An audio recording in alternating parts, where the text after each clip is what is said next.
from Genesis 9:8 to 17. This is after the Noah and the flood story with the ark. And it says, God said to Noah and his sons with him, I am now setting up my covenant with you, with your descendants, and with every living being, with you, with the birds, with the large animals, with all the animals of the earth, leaving the ark with you.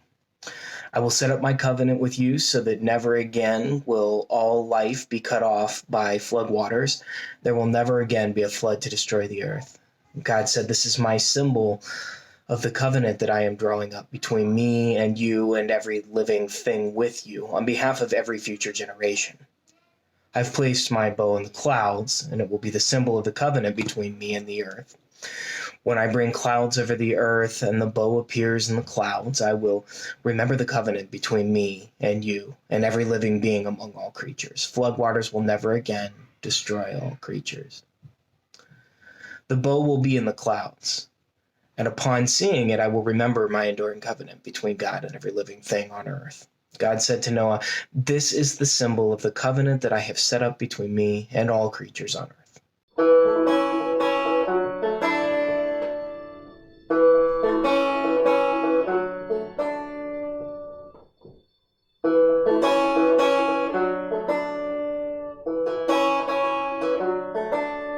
Why are there so many songs about rainbows, and what's on the other side? Rainbows are visions, but only illusions, and rainbows have nothing to hide. So we've been told, and some choose to believe it. I know they're wrong, wait and see. Someday we'll find it, the rainbow connection, the lovers, the dreamers, and me.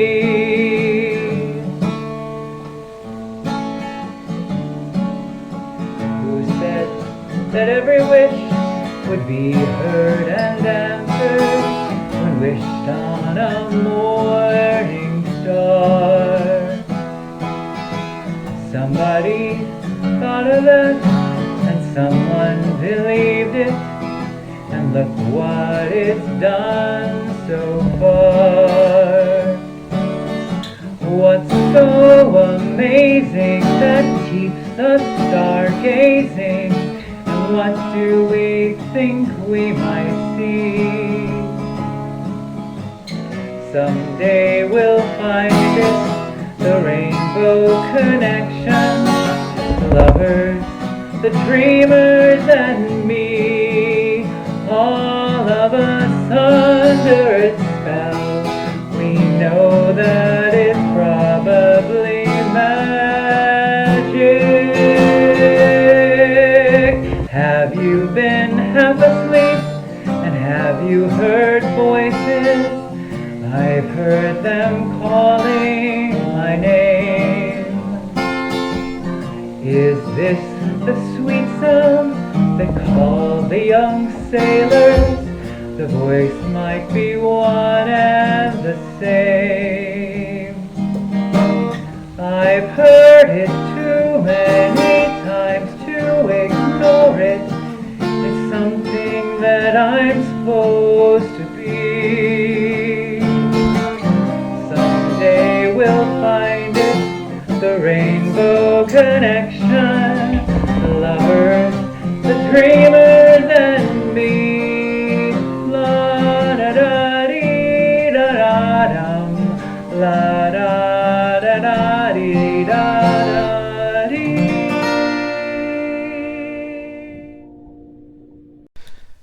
Hope means the presence of a future.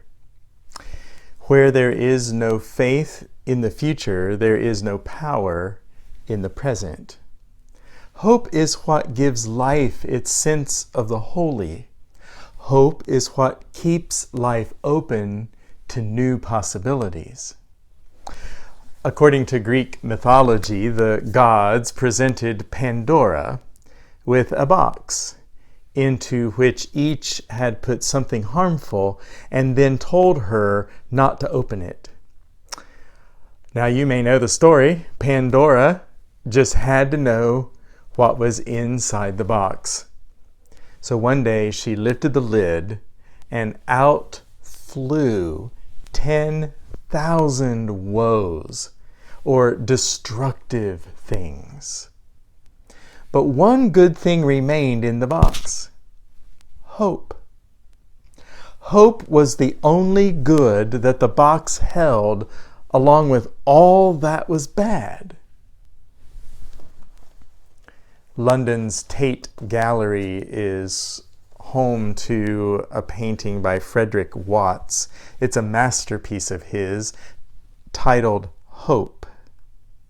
And in the picture, Hope is portrayed as a beautiful woman seated on a globe. And what is so striking is that she is blindfolded and holding a lute. And then you notice that only one string of the lute is not broken. All of the other strings are broken. And the blindfolded woman is bent toward the lute, listening to the sound of that one single string. Even with one string, a melody could still be played. That was the way Watts pictured hope, as being not yet done in, not yet defeated. Hope has a chance. Bishop Carl Sanders once told about how the boys down at the country store played a trick on their friend Fred, who had fallen asleep in his favorite chair at the back of the store near the pot-bellied stove. Yes, this was a long time ago. And one of the boys got some Limburger cheese. Now, I'm not sure if you've ever smelled or tasted Limburger, but it is really strong, very stinky. So one of the boys got some Limburger cheese and he smeared a bit on Fred's mustache while he, the beginnings of a mustache at the upper part of his lip. And they all just sat back to watch. Now, first, his mustache began to twitch, and then he shook his head, and then his eyes shot open, and Fred jumped to his feet, and he looked to his left, and he sniffed, and he looked to his right, and he sniffed, and in a loud voice said, "Something stinks!" And he stomped to the front of the store, and he stopped, and he looked all around, and he sniffed, and he shouted, "The whole store stinks!" And then he just threw open the front door and he stomped right out of the store into the middle of Main Street, where he stopped and he looked uptown and he sniffed, and then downtown and sniffed, and then at the top of his lungs he screamed, "The whole world stinks!" We all know people who have had that kind of worldview. Everything is bad, and it's only going to get worse. Those are folks who may have likely have never seen a rainbow to understand really what it is. Maybe their life's been full of just clouds and rain. Hope has been defined as desire accompanied by expectation. So there's this desire for something, and you have the expectation that you can reach it. The Apostle Paul, who wrote a lot of the New Testament, listed hope as one of the three basic assets of the Jesus follower. He spoke of the hope of salvation at one point as being a helmet in the very familiar passage about the armor of God. Paul also said that we are saved by hope, and in another place he described God as the God of hope. In the book of Genesis, the rainbow was given a special meaning. After Noah and his family and all the animals that were crowded into the ark had been floating around for 40 days, and for all that time, after it rained 40 days and 40 nights, and they were surely frustrated, tired, and the waters actually had receded, and they got to come out. And there was a moment that God said to Noah directly, I set my bow in the cloud, and it shall be a sign of the covenant between me and the earth. The waters shall never again become a flood to destroy all flesh. How many times in your own life have you needed to see a symbol, a tangible symbol, to remind you of God's promise of hope? In times of darkness, most of the time figuratively when we talk about that, but in those times we tend to see only the darkness, and that just immobilizes us. In stormy times, rough times, we need to remember the source of our hope is God. I don't need to tell you that we live in a critical time, and I don't minimize world or community or personal problems. But at the very same time, we must never forget the rainbow. It is one of our signs of hope for the future in the midst of despair. Remembering God's promise to all creation, helps us respond to our circumstances with a positive attitude about the future. We don't know what the future holds, but like that kind of cute saying goes, we do know that God holds the future, or we don't know what the future holds, but we know who holds the future. Well, let's say that a little more theologically proper, like this. We don't know what the future holds, but we do know who holds us in the future. And I'll add, in the present, and will continue to hold us in the future.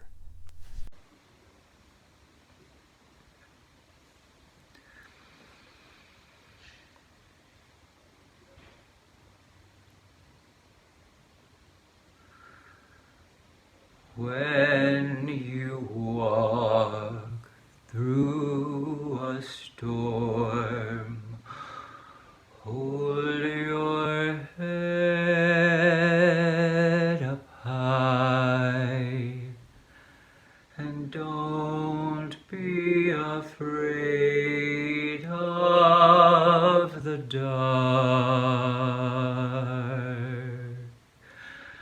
At the end of the storm, there's a golden sky and the sweet silver song of a lark.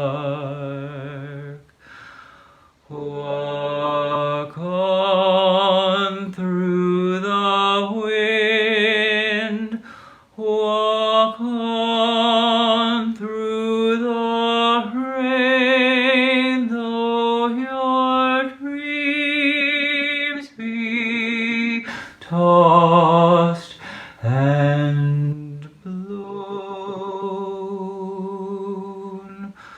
Walk on,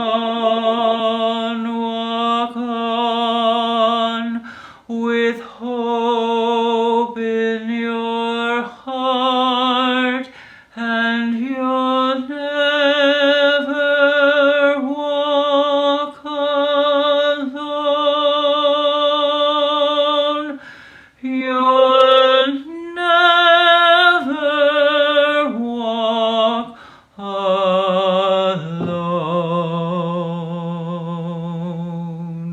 When you walk through a storm, hold your head up high, and don't be afraid of the dark.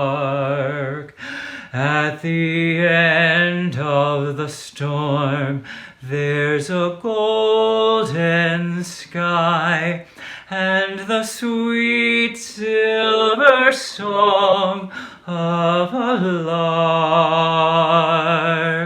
Walk on through the wind, walk on through the though your dreams be tossed and blown. Walk on, with hope in your heart, and you'll never walk alone. You'll never walk alone.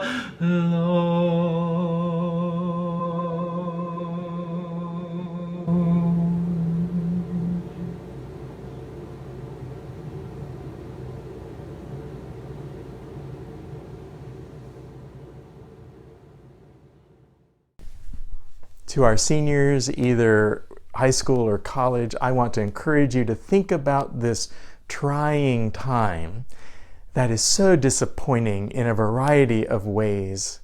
But I want to encourage you to think about that, reframe it as a time of promise. You are entering a world so in need of hope. May you help all of us to rise to the occasion. Remind us when we need it what is important to abundant human life. It is not what we have thought that it was. May you shine after the storm, reflecting the light of God's promise in an array of colors. Blessed are those who remember the rainbow. The rainbow is a gift from God. The rainbow is a sign of the covenant.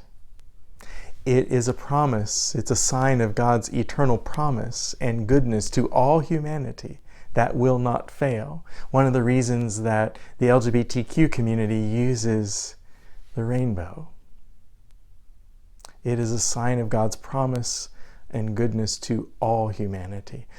All things are open to the future, which is God's future. The final transformation of everything is already expected and embodied in the present. So in the very middle, in the midst of any crisis, even the ones we face in the very near future, only one thing is certain and beyond all doubt. God is faithful. Remember the rainbow and hold on to hope.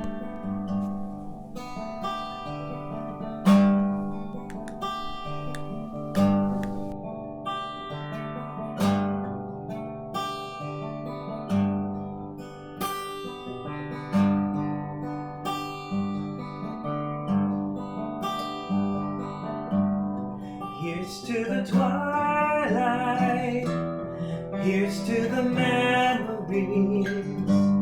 These are my souvenirs, my mental pictures of everything. Here's to the late night, here's to the firelight. These are my souvenirs, my souvenirs. I close my eyes, go back in time. I can see you smiling, you're so alive. We were so young, we had no fear. We were so young, we had no idea that life was just happening. Life was just happening.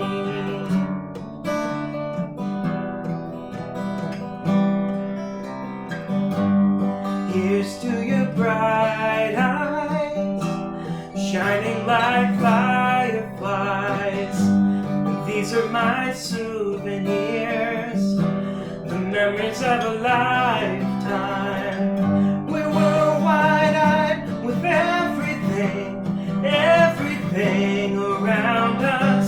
We were enlightened by everything, everything. So I close my eyes, go back in time. I can see you smiling, you're so alive. I close my eyes, go back in time. You're just a child then, but so was I. We were so young, we had no fear. We were so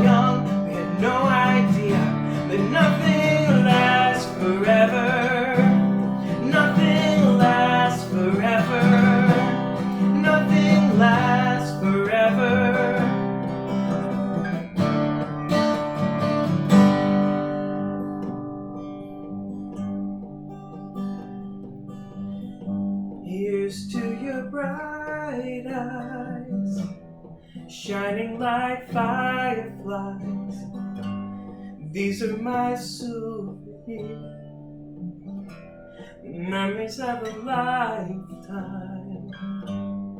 Here's to your bright eyes, shining like fireflies. These are my souvenirs, memories of a lifetime.